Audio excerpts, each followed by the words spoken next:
आज स्वर्गीय स्वदेश चोपड़ा जी की 9वीं बरसी के मौके पर अंबाला के नारायणगढ़ में पंजाब केसरी समूह द्वारा निशुल्क मेडिकल कैंप का आयोजन किया गया। इस मौके पर अंबाला के कई समाजसेवी और राजनेता मौजूद रहे। निशुल्क मेडिकल कैंप की शुरुआत कांग्रेस नेत्री चित्रा सरवारा ने दीप प्रज्वलित कर की और स्वर्गीय स्वदेश चोपड़ा जी को श्रद्धांजलि दी। एक बार फिर आज पंजाब केसरी और हमारी राष्ट्रीय पंजाबी महासभा के साझे मंच पर उपस्थित होकर मैं अपने आप को मैं समझती कि बहुत सौभाग्यशाली पाली हूँ। मैं सबसे पहले तो शुभकामनाएं भी देती हूँ और मुबारकबाद भी देती हूँ। तो ये जो तीन आज कोलैबोरेटिंग पार्टनर्स हैं, जिसमें प्रमुख तौर पर मैं कहूँगी हमारे राष्ट्रीय पंजाबी महासभा, उसके हमारे राष्ट्रीय अध्यक्ष और सभी मेंबरान, हमारे इलाके की आवाज़ और पत्रकारिता में एक हम कहेंगे अचूक जो है अपना शब्द और अपनी पहचान रखने वाले हमारा पंजाब केसरी और पूरा पंजाब केसरी फैमिली, और साथ ही में इलाके का मैं समझूंगी सबसे बड़ा मेडिकल कॉलेज फैसिलिटी और एक आइकन MMU। आज जो तीनों का इतना सक्सेसफुल कोलैबोरेशन रहा, इसके लिए आप सबको शुभकामनाएं। और again it's a pleasure and honour to be on the stage of yours.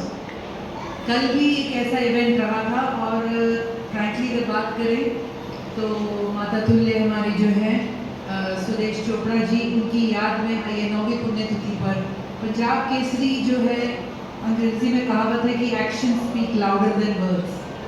तो हम श्रद्धांजलि का शब्द भी देते हैं, समाज सेवा का भी शब्द होता है, सशक्तिकरण भी एक शब्द है, महिला सशक्तिकरण कर देंगे, जागरूकता भी एक शब्द ही है जो बहुत मायनों में शब्द तक रह सकता है जब तक कोई हमारे आगे सच बोले ना और सच उठाए ना। सशक्तिकरण भी एक शब्द ही रह जाता है जब तक कोई हाथ बढ़ाकर किसी के हाथों को सक्षम ना करे। दान देना मैं नहीं समझती सशक्तिकरण होता है, किसी को सक्षम बनाना ही उसका सही सशक्तिकरण है।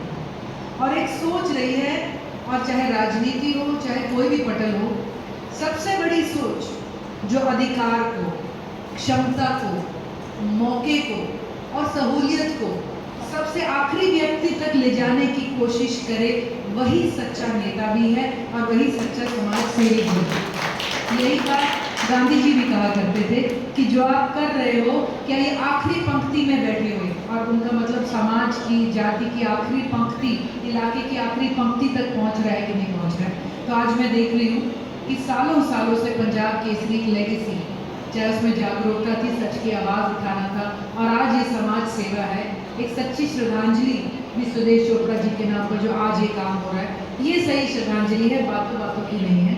और पंजाबी महासभा से मैं यही कहूँगी कि जिस तरह से आपने अपने कार्यक्रम लिए हैं, और टोकनिज्म भी बड़ी कमाल की बात होती है। मैं आई, मैंने अच्छे से फूल कुछ करा, एक दिन आए और चले गए, लेकिन जो आप लोगों का ये फॉलोअप का प्रोग्राम था, जैसे अभी मुझे मेहता जी बता रहे थे कि फॉलोअप के लिए राष्ट्रीय पंजाबी महासभा ने एक बस की सेवा का प्रावधान करा है, जो इलाके से लोगों को आगे फिर इलाज तक लेके जाती रहेगी, आती रहेगी।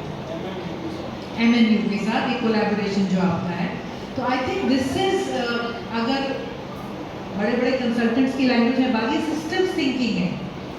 एक सिस्टम को बदलने के लिए उसके ऊपर सिस्टमिक लेवल तक किस तरह से काम करा जाए। तो आई थिंक बहुत कुछ ऑलरेडी शुरू हो चुका है, और अब सबकी नज़रें यही रहेंगी कि आप सब इंडिविजुअली, सारी संस्थाएं एंड एज अ टीम कहाँ तक जाएंगे, क्या क्या करेंगे।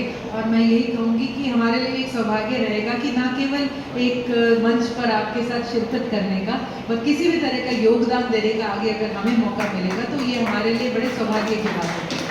तो once again my heartiest congratulations to all the partners. हमारे दिल से एक श्रद्धांजलि है आदरणीय माता स्वदेश चौधरी जी के लिए, और एक नमन करते हैं हम चोपड़ा परिवार को। उनका जो एक सोच रही है, आज़ादी से लेकर आज़ादी बनाए रखने में जो उनका एक योगदान आज भी हमारे समाज में उनके इस मौके पर राष्ट्रीय पंजाबी महासभा के अध्यक्ष अशोक मेहता भी मौजूद रहे। देखिए, पंजाब केसरी ग्रुप कहाँ से चला, लाला जगत नारायण आज़ादी से पहले और आज़ादी के बाद उनका एक बहुत बड़ा योगदान है देश को आज़ाद कराने में, अपनी बात को रखने में, और एक पंजाबियत की जो बात थी, जो जज्बा था बलिदान देने का, उसको भी उन्होंने जिंदा रखा। आज़ादी से पहले देश को आज़ाद कराया और उसके बाद अपना योगदान इस देश को बनाने के लिए। हम फख्र महसूस करते हैं इस बात के लिए कि वो जब मिनिस्टर बने पहली दफ़ा, जब ज्वाइंट हरियाणा पंजाब था, तो उस वक्त कॉन्स्टिट्यूंसी होती थी रायपुर रानी, वहाँ से वो MLA और मिनिस्टर चंडीगढ़ रायपुर रानी उसी का पार्ट था। हालांकि वो नारायणगढ़ भी शब्द साथ में जोड़ते हैं, लेकिन उस वक्त को मिनिस्टर बने, उन्होंने बहुत सारे चेंजेस करे जो आज भी हमें उस बात का फायदा दे रहे हैं। उन्होंने उस वक्त उनकी सोच कितनी बड़ी सोच थी। इस मौके पर निशुल्क मेडिकल कैंप में लोगों ने बढ़ चढ़कर हिस्सा लिया। डॉक्टर्स ने लोगों का चेकअप कर उन्हें दवाएं भी मुहैया करवाईं। अंबाला से अंशुल वालिया, पंजाब केसरी टीवी। हमसे जुड़े रहने के लिए हमारे YouTube चैनल को सब्सक्राइब करें और नई वीडियो की नोटिफिकेशन के लिए बेल आइकॉन को दबाएं। अगर आप ये वीडियो Facebook पर देख रहे हैं तो लाइक जरूर करें और ज्यादा से ज्यादा शेयर करें। धन्यवाद।